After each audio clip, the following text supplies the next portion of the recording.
Hi welcome to Telugu journalist channel. నా పేరు Vishnukumar. కవితకి MLC కవితకి మళ్ళీ అవమానం జరిగింది. ఆమె దురదృష్టం ఏంటో కానీ సరిగ్గా అమెరికా వెళ్ళినప్పుడే ఇట్లాంటి అవమానాలన్నీ ఎదురవుతాయి. గతంలో ఇప్పుడు డాడీకి కేసీఆర్కి లెటర్ రాస్తే ఆ లెటర్ లీక్ చేశారు. ఆమె అప్పటి నుంచి నారాజుగా ఉంది. ఇప్పుడేమో టీబీజీకేఎస్ తెలంగాణ బొగ్గు గనుల కార్మిక సంఘం ఆ గౌరవ అధ్యక్షురాల పదవి నుంచి ఆమెను తొలగించేసేసి దాదాపు 10 ఏళ్ళు ఉంది. ఆమెను తొలగించేసేసి కుప్పల ఈశ్వర్ని పెట్టారు. దాంతో కవిత ఘాటుగా రియాక్ట్ అయ్యారు. దానికి సంబంధించిన ఒక లెటర్ కూడా ఆమె రాశారన్నమాట. అంటే పార్టీ మంచి కోసం నేను పోరాడుతుంటే ఇలా చేశారంటే అని చెప్పేసి అన్నారు. మరి వచ్చిన తర్వాత ఇంకా ఏం జరుగుతుంది, హాట్ టాపిక్గా మారే అవకాశాలు కూడా ఉన్నాయి. అసలు ఏం జరిగింది ఏంటి అన్నది నేను ఒకసారి వీడియోలో చెప్తాను. మన ప్రతి ఒక్కరు కూడా మన తెలుగు జర్నలిస్ట్ ఛానల్ని సబ్స్క్రైబ్ చేసుకోండి. అలాగే బెల్ ఐకాన్ని ప్రెస్ చేయండి. కిందనే ఉంటుంది సబ్స్క్రైబ్ బటన్. ఎక్కువ మంది సబ్స్క్రైబ్ చేసుకోకుండా చూస్తున్నారు, దయచేసి సబ్స్క్రైబ్ చేసుకోండి. ఇక కవిత నుంచి రియాక్షన్ వచ్చింది.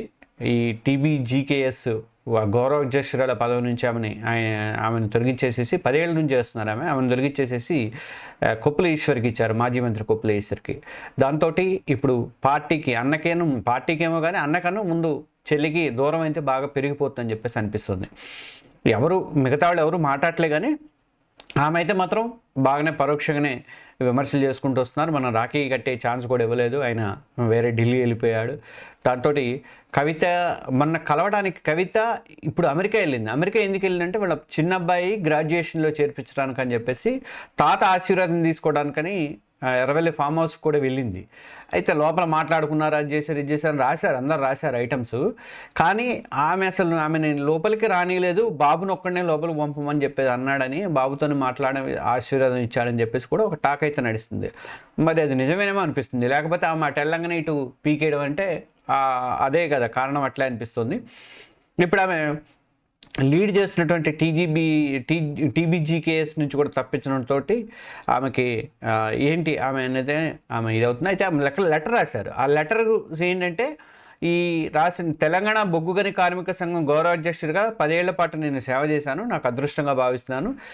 ప్రతి కార్మిక కుటుంబం కూడా నన్ను ఒక సోదరిగా భావించింది ఈ 10 ఏళ్లలో.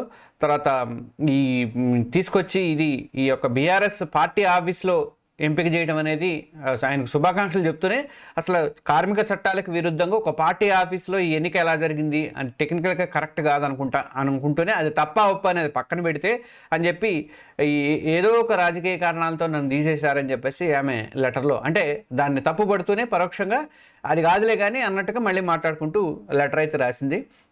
ఇంకా ఆమె అంతా మొత్తం చెప్పుకుంటూ వచ్చింది ఆమెను ఎప్పుడు ఎంపిక చేశారు. 2015 ఆగస్టు 17వ తేదీన కొత్తగూడెంలో నిర్వహించినట్టు జనరల్ బాడీ సమావేశాల్లో 11 ఏరియాల నుంచి వచ్చినటువంటి 1000 మంది సభ్యుల సమక్షంలో ఆమెను గౌరవ అధ్యక్షురాలు చేశారట. ఇక అప్పుడు ఎవరెవరు ఉన్నారు ఏంటి అని మొత్తం లెటర్లో రాసుకుంటూ వచ్చింది. కానీ కాంగ్రెస్ వచ్చిన తర్వాత పరిస్థితులు కూడా మారిపోయినాయి.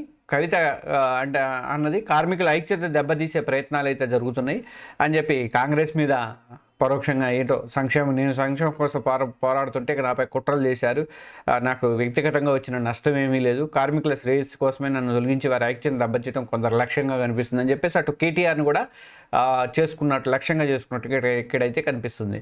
ఆమె అప్పట్లో నేను చేసిన ఏంటి, నేను కారుణ్య నియామకాలు చేయించా, ఉద్యోగాలు భర్తీ చేయించా, తర్వాత హౌసింగ్ లోన్ వడ్డీ మినహాయింపులు చేయించా, ఉచిత కరెంటు, ఉచిత ఏసీ సదుపాయాలు కల్పించా, ఇలాంటివన్నీ మొత్తం రాసుకుంటూ వచ్చారు. అదంతా కూడా టోటల్గా ఆమె ఏమంటారంటే ఆమె బాధ ఏంటంటే పోయినసారి కేసీఆర్కి లెటర్ రాసినప్పుడు దాన్ని లీక్ చేశారు.